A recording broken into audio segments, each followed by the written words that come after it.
একসময় ভারতের সাবেক প্রধানমন্ত্রী ইন্দিরা গান্ধী স্লোগান দিয়েছিলেন হাম দো হামারা দো, অর্থাৎ আমরা দুই আমাদের দুই। তাতেও ভারতের জনসংখ্যা ১৪০ কোটি ছাড়িয়ে গেছে। গত বছর চীনকে টপকে বিশ্বের সবচেয়ে জনবহুল দেশে পরিণত হয়েছে ভারত। জাতিসংঘের হিসেবে বর্তমানে দেশটির জনসংখ্যা প্রায় ১৪৫ কোটি। এমন অবস্থায় যে কারোরই মনে হতে পারে দেশটি হয়তো আর শিশু জন্মের হার বাড়াতে চায় না।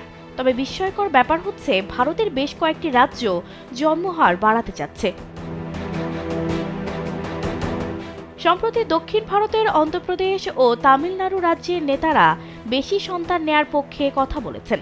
অন্ধ্রপ্রদেশ কম প্রজনন হার এবং বয়স্ক জনসংখ্যার কথা উল্লেখ করে প্রণোদনা দেওয়ার কথা ভাবছে।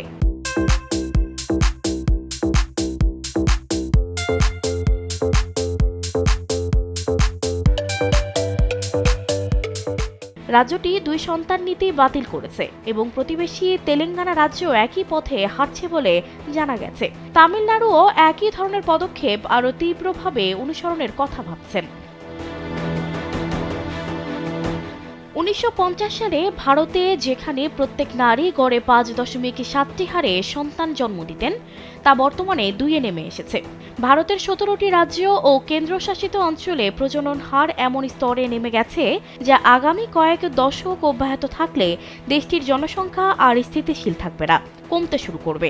দক্ষিণ ভারতের ৫টি রাজ্য ভারতের জনসংখ্যাগত পরিবর্তনে মূল ভূমিকা রাখে।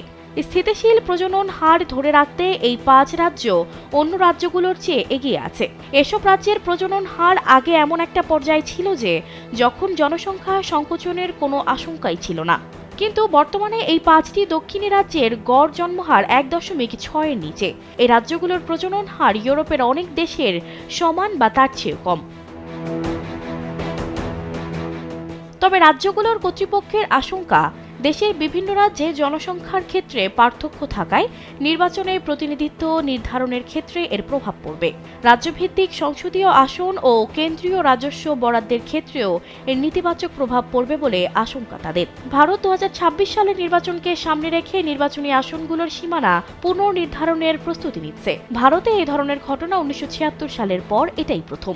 এটি দক্ষিণী রাজ্যগুলোর জন্য আরও একটি বড় উদ্বেগের কারণ। এর ফলে ভারতের পার্লামেন্টে অর্থনৈতিকভাবে সমৃদ্ধ দক্ষিণী রাজ্যগুলোর সংসদীয় আসন কমে যেতে পারে।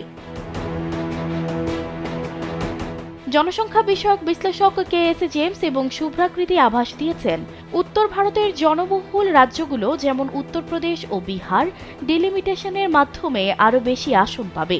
বিপরীতে তামিলনাড়ু, কেরালা এবং অন্ধ্রপ্রদেশের মতো রাজ্যগুলো আসন হারাতে পারে। ভারতের প্রধানমন্ত্রী নরেন্দ্র মোদী সহ অনেকে ইঙ্গিত দিয়েছেন, রাজস্ব ভাগাভাগি ও সংসদীয় আসন বণ্টনের ফলে যে পরিবর্তন হবে তা শীঘ্রই কার্যকর হবে না। শ্রীনিবাস গলি বলেন, এগুলো কেন্দ্র ও রাজ্য সরকারের মধ্যে গঠনমূলক আলোচনার মাধ্যমে সমাধান করা যেতে পারে। সানজিদা রহমান, কালবেলা।